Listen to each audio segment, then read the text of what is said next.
Welcome to another episode of Calgary in Depth. I'm here with Peter Meehan. We're in the Good Earth Cafe in Chinook Centre. It's snowing a bit outside. I've met Peter just as his book signing has ended because besides being a retired geologist, he's also the author of two historical fiction books. And he's working on a third book, a memoir. Maybe he'll tell us a little bit about that later. But first of all, thanks, Peter, for joining me here in the cafe.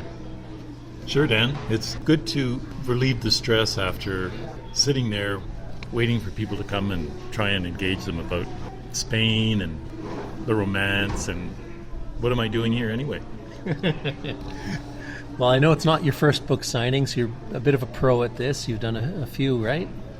Yeah, no, I've done a couple. Of course, they vary from people being pretty keen on, oh, look at this. This is a great looking book. Look at the cover, da-da-da-da, till trying to get people to come and talk to you and they want to run away because, of course, they're nervous. Like, he's going to try and get us to buy the book. Yes. Oh, my God. Yes, they're afraid you're going to put some pressure on them. So I know you've lived in many places, Peter, but you've also lived a lot in Calgary, so you'll offer a lot of insights, I'm sure, to the city. So how long have you lived in Calgary? I moved to Calgary 1978, which is quite a while ago, and I had driven through here a few times. But interestingly enough, I was in Scouts, and they had a jamboree one time in Europe, and the theme we had was the Calgary Stampede, and I didn't know anything about it, so it's always been one of those places I wanted to come to, and so I did. Tell us where you came from and how Calgary was different from what you were used to. Well, I had been in Ottawa for high school and university, and then I got work out of Vancouver, and I used to drive through Calgary on my way back to Ottawa, because I did it a few times. And I looked up some people that I knew here, and they pointed out that there was work here, and it was also at that time where the city was less than 500,000 people, hardly any high-rises downtown, so there was a whole bunch of people moving here, and it seemed like a great time to come, because, one of the hardest things about moving to a new place is trying to make friends, and yet there was a whole bunch of people in that same position from overseas and from various other places. So everybody was willing to meet friends, and I still have friends that I met at that time that are still around. So it was a good time to come here.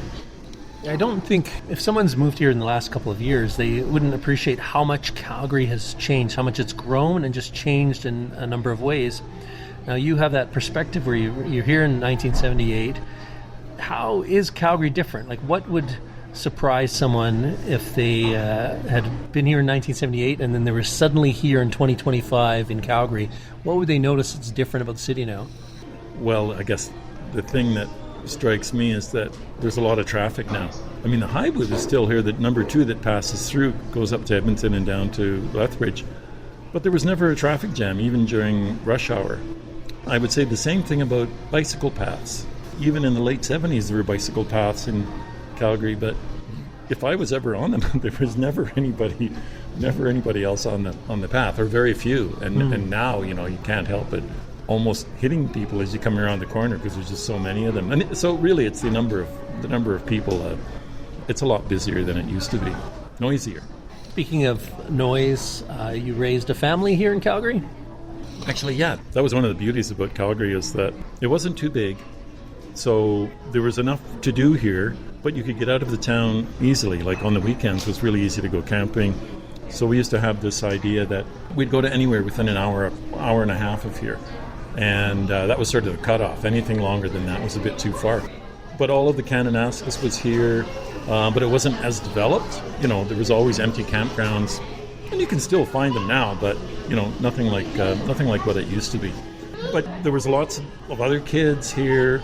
The schools were good. The recreation centers were good, and you could still buy a place where you could walk to work, which is one of the things I always liked about Calgary, was that there's communities close enough that half an hour walk to work, and you can walk to downtown, or rather than getting in a car and driving quite some distance. So. Mm-hmm. When you were raising your family, do you remember some of the favorite places your family had for yourself or for your kids? Like, what were some of your favorite places within the city, whether parks or businesses or restaurants? Where'd you tend to go? Well, Princess Island Park was a big place to go to. There's playgrounds around. There were actually 2 playgrounds at either end of Crescent Heights, which is where we lived. There was the planetarium, which I think has now moved. There was a science center not that far away. And the zoo, of course. Yeah, the zoo had just... Well, within a year or 2 of having a family, they put on a big new opening to the zoo, and they put it in the dinosaur center, and it's 30 years old now, but at the time it was really quite innovative the way they did it. I know my wife used to take kids there basically every day in the summertime when school was out, so it was a great place to spend time for her with the kids. And of course we'd go there on weekends, and the other place would have been not Fort Calgary, but what's the one down by Glenmore Reservoir? Heritage Park. Heritage Park, yeah. Heritage Park, that was another spot. But of course, there was Fort Calgary too, but Heritage Park. Nowadays, there's all that development along the river that's really nice to walk on. And in the past, that wasn't there. I mean, there were some bikeways, but they've still did a pretty good job with keeping that current, family friendly. So now it's pretty good. So as you mentioned, you and your family like to do a lot of road trips, and you try to keep them within an hour and a half or so of the city, because that's reasonable. You can get somewhere, spend most of the day, and get back home all in the same day, right? What were some of the favorite road trips you guys would go on? We used to go down to Sandy McNabb, which is Turner Valley, and then you would go into the mountains from Turner Valley. Part of it was a gravel road, but there was a picnic area at Sandy McNabb. At one time, it used to be a campground, and I think it's a campground now again. But you could even go further than that into Blue Rock.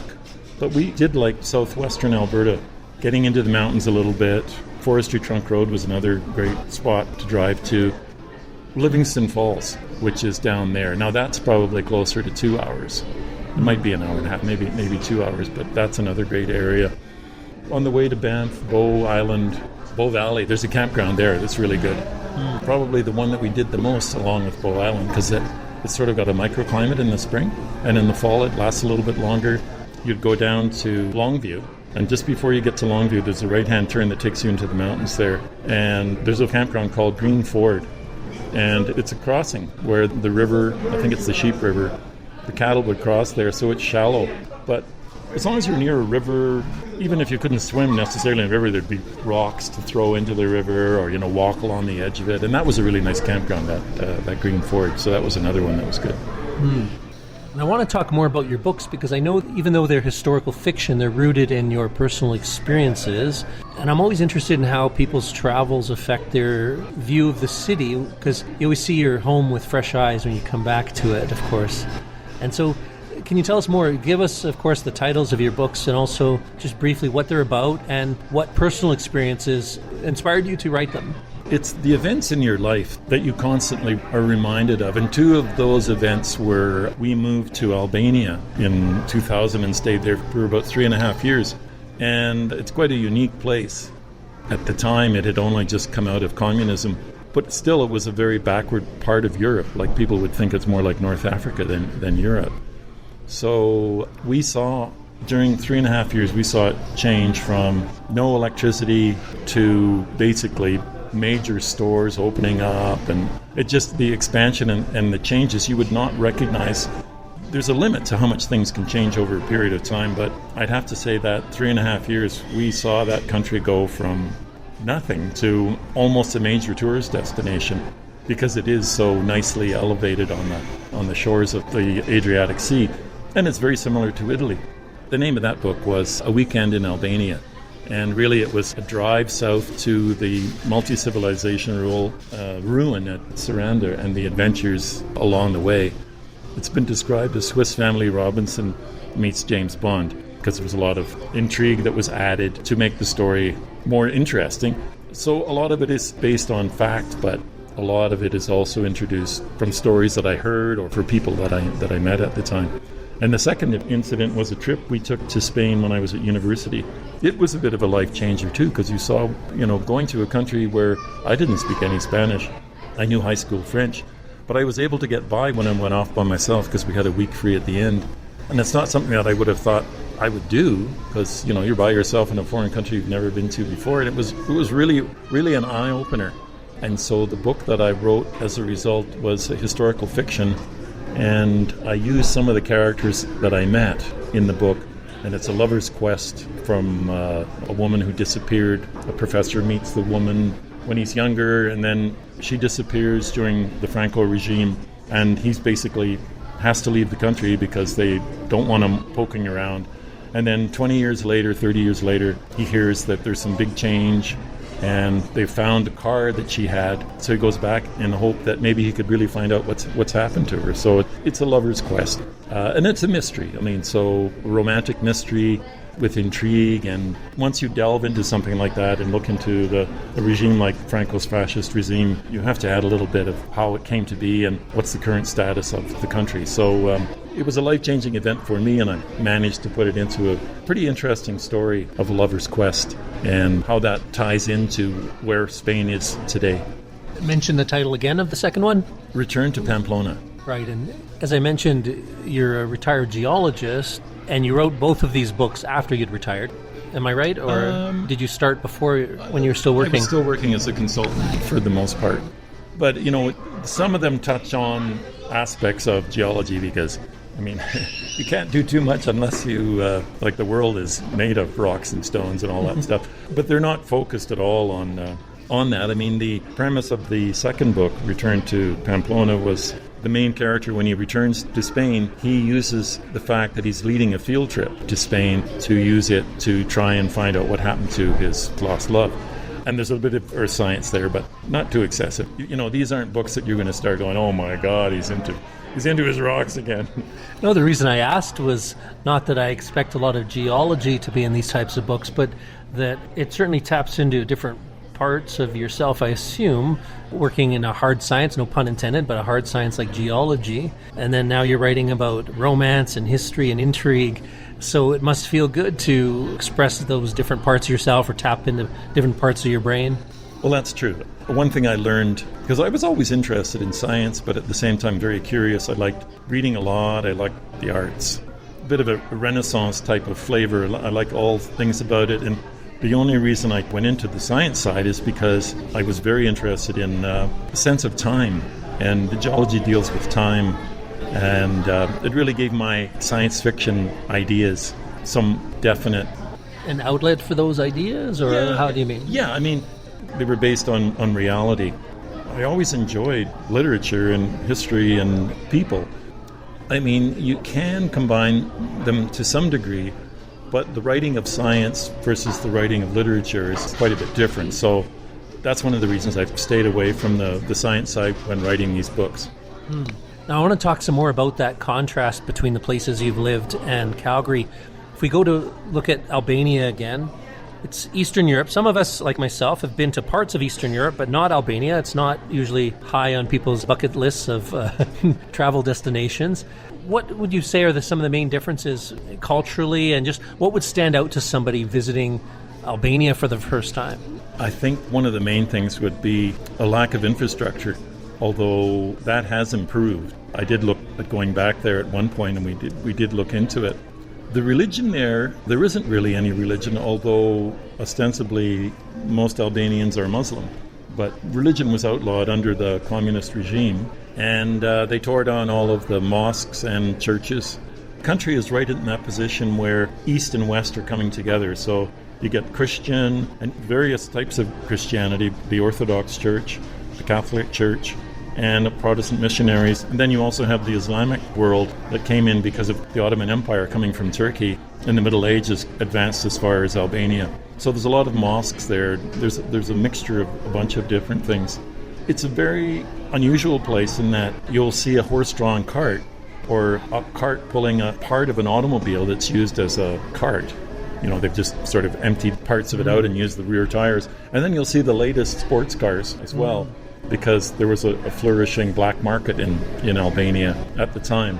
And a lot of oligarchs got there because it's a country rich in oil even. Agriculture was a big thing, tobacco. They're really good at counterfeiting just about anything. So if you were looking for American cigarettes, you could get them, but they were probably Albanian. They just had the American packaging. or any kind of wine would be available, but really they were just using the labels and making their own wine. Not that things weren't good there. It's just that the rules and regulations that we abide by are only now being taken up by the country because their past was they didn't have anything. Under communism, basically everything was taken away from them. All of their agricultural methods were collectivized, and a lot of individual lives were destroyed and the ways of doing things because they were supposed to do them under this dictatorship that had only one way of doing something. So a lot of innovation was lacking, and it's only now that all of that's coming back. Now, what you're saying reminds me of trips I took with my father when I was a small child, when Slovakia was still part of Czechoslovakia and it was still occupied by the Soviet Union. And so the quality of life for the average person was very tough. You made just enough to live on, basically, and often ordinary items that we take for granted were not available in stores. I remember my uncle would always take the windshield wipers off his vehicle every night when he parked it because they were so hard to get that if someone needed it, they would steal it off your car. So you would take your windshield wipers, the blades, off your car, keep them in your house, and then put them back on every morning. It's hard to imagine here in Canada. I hope, well, maybe with this tariff war, we'll face similar situations. Maybe that's our future. But it sounds like it's similar there, that at least in the past, the quality of life for the average person was pretty tough. And you were, I suppose, in a very privileged position being a foreigner working as a professional there. It's true, yeah. Our office was fairly small, but we did have Albanian nationals, and they were really kind of interesting. Their approach to solving problems, or their knowledge, of course, on certain aspects of Albania was far superior to mine, and so that's how I learned, was through them. But it wasn't as straightforward as what one would expect in North America or even in Europe. It was done in such a way that it took a while for me to adjust to understanding what they really meant. And of course, you don't just go in there and say, oh, yeah, I know everything about it. You'll never learn anything properly from the locals. So it took some time. And then, I started to see the advantages and disadvantages of the way that they did things. And equally with them, you were able to show them how some things could be improved. They were quite willing to accept it. But you're absolutely right. The locals, the housing there, for instance, was in very poor shape. So if you were giving someone a lift in a vehicle, someone from work, they would be nicely dressed and everything else, but they didn't want you to see where they lived. So they would often get out, oh no, just let me off here. Because the state of their house was maybe in really bad shape, or there was mud everywhere, it wasn't grass, and there's a lot of things that we just take for granted that you wouldn't expect. And Albania was kind of like Africa in that sense. There was a lot of similarities because I've been to North Africa, but they were very honest people. I can't recall a single incident of people stealing from me. There was an open market. Albania is a unique language. So I knew how to count, I knew how to say please and thank you and a few other words, but generally speaking, if I was buying tomatoes or something, I would just hold out my hand with coins, and, they would take a few lek, and everybody was happy. And, even if they charged me a little bit more, so what? The food was really good, and, everybody was, I can't say I remember anyone being angry there. Maybe that was done for my benefit, but people got along very well because they didn't have all that much to begin with. So, there have been times where I've been lucky enough to spend 4 months or even 6 months in Slovakia, where my wife is from. And something that always strikes me when I come back from Europe to Calgary, suddenly the streets seem really, really wide, and the sky seems so big because Europe is so close together and the streets are so narrow in most communities compared to here. Do you recall some things that stood out to you when you came back to Calgary after being somewhere like Albania? Well, certainly the idea of the big sky. I can walk to work in Calgary, and coming down the set of stairs overlooking the Bow River, you would just stop at the top of the stairs. And if you've been away for a few years, you'd forgotten just how magnificent it looks. And, it takes a while before you just start to accept it again, in comparison to what we were having in Albania. Now, one thing about Albania was the temperature. It was near the Adriatic, and it did snow there a couple of times, not very often unless you went into the mountains. But you could almost always go out, sit outside for a cup of coffee any day of the year once the sun came out. And the sun was out most of the time. It was pretty sunny. Having a nice cup of coffee, and they're really into their coffee there, so you really start to appreciate what good coffee is. That was always a nice activity. Walking was good. There was lots of trails. just walking around the city and seeing how much things were changing was a big part of it as well. So it was an experience that I do remember talking to my boss about it a couple of years later, because we moved on to Romania. And one thing that I said was, we'll always have Albania, as though we were two people who had experienced something that no one else would have experienced. And yet, there's a lot of truth to that. The changes that happened over that time were unique. And to see something like that, the only thing I could see something similar like that now would be if you moved to North Korea, and North Korea became a democracy, and how quickly would it change, and what would happen there? I mean, it would just go from one extreme to the other. It's hard to imagine, but when you see it, it's spectacular to experience. We'll always have Albania. I like that. That could be a good title for a memoir, perhaps. Speaking of which, I mentioned earlier that you are working on a memoir. Can you tell us a little bit about what that might focus on? Sure, Dan. I was born in Ireland, Northern Ireland, actually. And my father took us to Canada when I was a baby. Now, he was in the armed forces, so we went back to Europe with NATO in the 60s when Canada, the RCAF, the Royal Canadian Air Force, was over there. So we lived over there for quite a while after having lived in a couple of places in Canada that I remember. But over there, we were in a very small community, and eventually it had to end. We were there for 6.5 years. We came back to Canada, and on returning to Canada, we went to Ottawa. I'd never been to Ottawa before. We'd moved around a lot, but I came back to a country that I didn't have any similarities with. I mean, I had to go to a different school, but this was now going to be, my mother wanted me to go to a Catholic school, an all-boys school. It just seemed so backward, and so, I was in culture shock. All my friends were gone. When we were in Europe, we used to go to Ireland a lot for the summer. They were all, when was I going to see them again? But at the time, I was just starting high school, and I accepted it. I thought, this is life. And I also knew that I was becoming a teenager, and I had all these weird feelings, as we all do as we mature. So I sort of put it off as something that everyone goes through this to some degree. I'm just having it maybe a little bit more than other people. But I ran into a friend of mine about 20 years after that. And so we were talking and this and that, and he was still haunted by his return to Canada. He got back to Canada about the same time as I did, within a couple of months.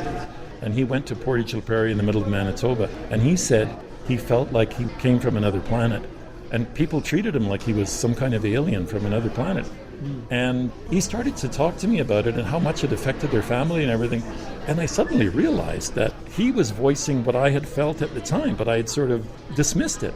The thing about it was, okay, so I had gone through big changes, but I had an older brother and sister. They were in the middle of high school, and they came back. And I remember my sister used to complain quite a bit, but it did affect them worse than me. My older brother finally got over it, but they never regained their flamboyance. They lost some of it during that transition. The culture shock, it's not something that at the time it was really thought too much about. I had another friend who said, oh yeah, you were an Air Force brat, one of those guys. Well, most of the Air Force brat I met, they're crazy. They're something really weird, but you're okay. Well, once my friend brought out just how weird he felt, I realized I'd been kind of hiding that. I really was lost, and it took me forever, most of high school, before I really got back into feeling, oh yeah, I'm feeling good about myself now. I just collected stamps, or I didn't have friends and all of that. So, but, I managed to make it through things, so I had a lot of other outside interests. But I think for most people that would be a tremendous change and difficult to cope with. You need these coping mechanisms, and whatever I did seemed to work, but I don't think it's for everybody. When you put it into the right perspective, there's a story there. Just to actually go through it and show how much had changed and how you felt when you came back, and then how did you regain your, not just your composure, but your whole zest for living, and what other interests came up that were good, because you really had to go through a tremendous change and change your views on all kinds of things when we came back here. You were born in Northern Ireland, you've lived in Albania, and you've been to Spain, you've been to a lot of places. How much of your identity would you say is that you're a Canadian and a Calgarian, and what kinds of perceptions did other people seem to have of you when they learned where you were from? Well, that last part is the easiest one, because, oh, you're Irish. Oh, well, you're an Irishman. St. Patrick's Day. Oh, yeah, da-da-da-da. Well, to be honest with you, St. Patrick's Day is a big deal in Ireland, but it's not the way the North Americans think of it as. So if they are thinking I'm an Irishman, I'm not really an Irishman. I can say that I was born in Northern Ireland, but that's part of Britain. So am I a British person? Not really. And I went to the south of Ireland for a few months to see what that was like, and I realized, well, that's not me. I am Canadian. There's no doubt about it. I wouldn't call myself a Calgarian despite having lived here for so long. I mean, I've lived in a lot of different places in Canada as well. I've traveled to the East Coast, St. John's. The first place we lived in Canada was Montreal, and then we lived in Goose Bay, Labrador, up north. And I've worked in the Arctic with geology, based out of Vancouver, so I've been to all these places. So I wouldn't want to call myself a Calgarian, maybe an Albertan. That I can get along with that. I've never really understood how people can divide themselves between Edmonton and Calgary, in sports, for instance. Oh yeah, I'd never want the Edmonton Oilers to win. I'm a Calgary Flames guy, or vice versa. I mean, to me, it's like, well, they're Canadians. Like, we're all Canadians here. So I think of myself as a Canadian because I love the great outdoors. That's one of the biggest things.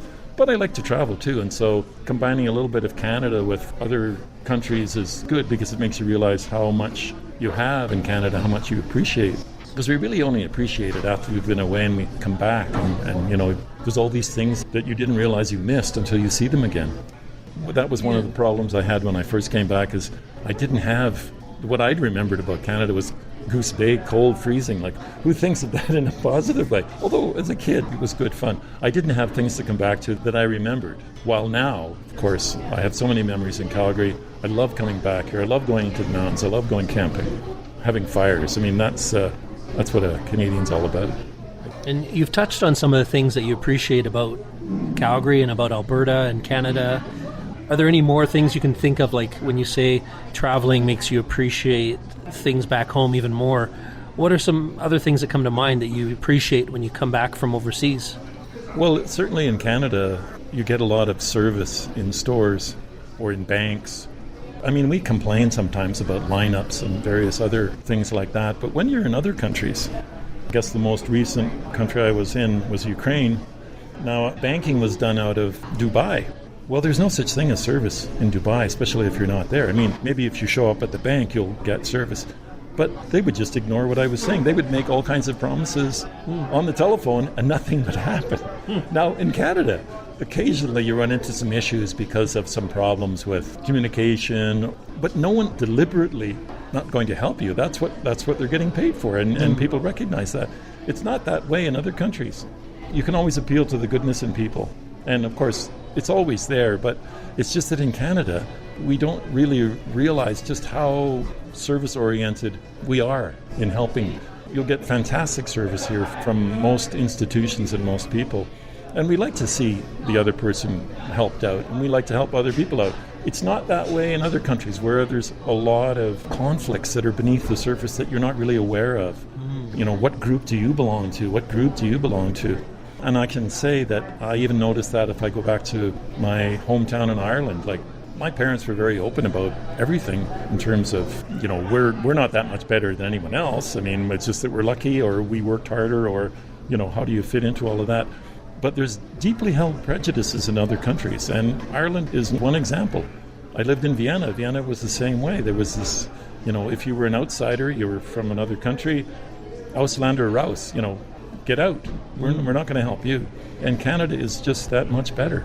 I mean, we have this reputation of being super nice and super polite and everything, and there's a lot of truth to that, but it's the service that you get here that you don't get elsewhere, the friendliness. While a lot of, let's say, the Germanic European countries are, if you smile too much, you're an idiot. We're very friendly here, and it's a good way to be. And even some people get sarcastic and complain about it, but believe me, it's so much preferable to the way it is in other places where you really can't get anything done. Yeah, I can relate to that. Certainly Slovakia's customer service is nothing like here in Canada. You go into a typical store and it's like they're affronted that you have the nerve to offer them some business and make them do their job. What are you doing here? And it doesn't matter how friendly you are to them, because, like you say, if you smile or are friendly in a way, in a context that they don't think fits, then they see you as being fake or phony or a fool. What do you have to be happy about? Don't you know where you are? Now it's changing a bit, and of course I'm generalizing. It is getting better. It is getting better. Because Albania, in that time that we were there, I mean, there were a lot of really nice people there, but it did get so much better. when you're talking there about going into a store, I do remember going into a store with my wife. She noticed beautiful sweater in the window. And there was a bunch of other sweaters there, and they looked quite expensive, which was kind of unusual for the district. But anyway, we went into the store, and we stood there, and a girl came up, and she stood looking at us, and we realized that she didn't know what we wanted. Here was a store supposedly selling all these sweaters. She wanted to know, well, what do you want? Because she did speak a little bit of English, and my wife said, well, the sweater in the window. And she looked at us and said, you want to buy that sweater? Well, I mean, to us, why would you have the sweater in the window if you didn't? So clearly, the store wasn't really a retail outlet. It was something else.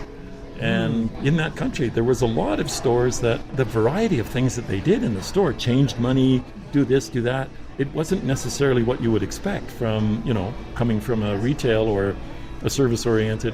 But anyway, we left the store because in the end, she told us she didn't know how much it cost, and she had to run around and find somebody in the back, and it was like $2,000, which probably wasn't true. They didn't want us to buy the sweater. It was there in the window for a reason other than being for sale. Interesting. It was a strange situation. I mean, I don't know if it was a front for the black market. I really have no idea. And, her English wasn't good enough to really explain why it was so expensive and question about why would you even have it in the window if it's not for sale.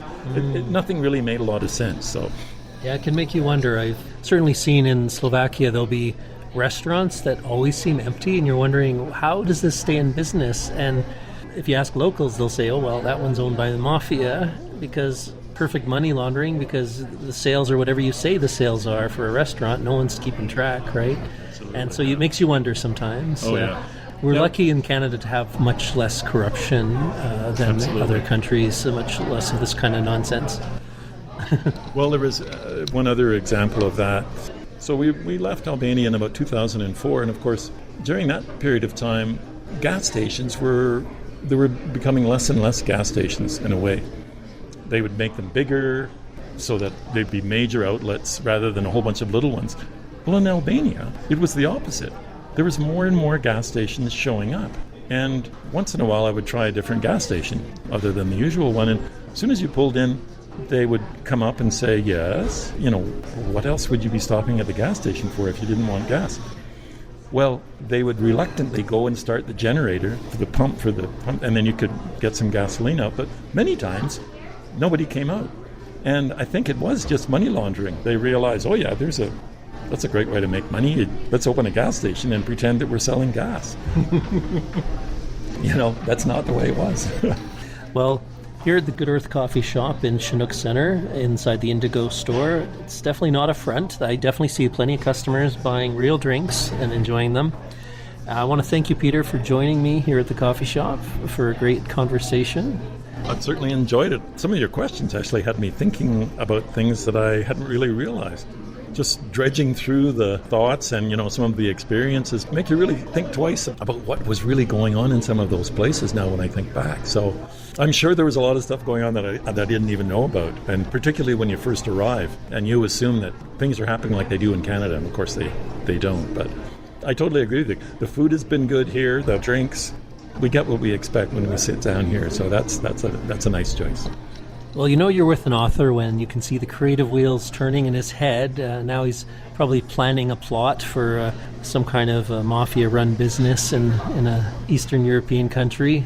Certainly the Albania book was filled with anecdotes of mafia bosses coming over, and because having a family there was unusual for foreigners because they did have embassies and stuff, but usually it was just single status. So on a few occasions we had some big guy come over and the waiter would step back and look afraid, and it would be the owner, and he'd pat the kids on the head and say, we want to have families here like yours. Maybe someday you will bring your friends and we can, and then you realize who you've been talking to. So it's a bit of an eye-opener. Well, thanks again for joining me, Peter. It's been a great conversation. Again, I've been with Peter Meehan here. He's the author of Return to Pamplona, as well as A Weekend in Albania. And stay tuned in the coming months. I think we'll see a memoir from him. I'm sure that'll be a wonderful book as well. Thanks again, Peter. All right, Dan. Thank you.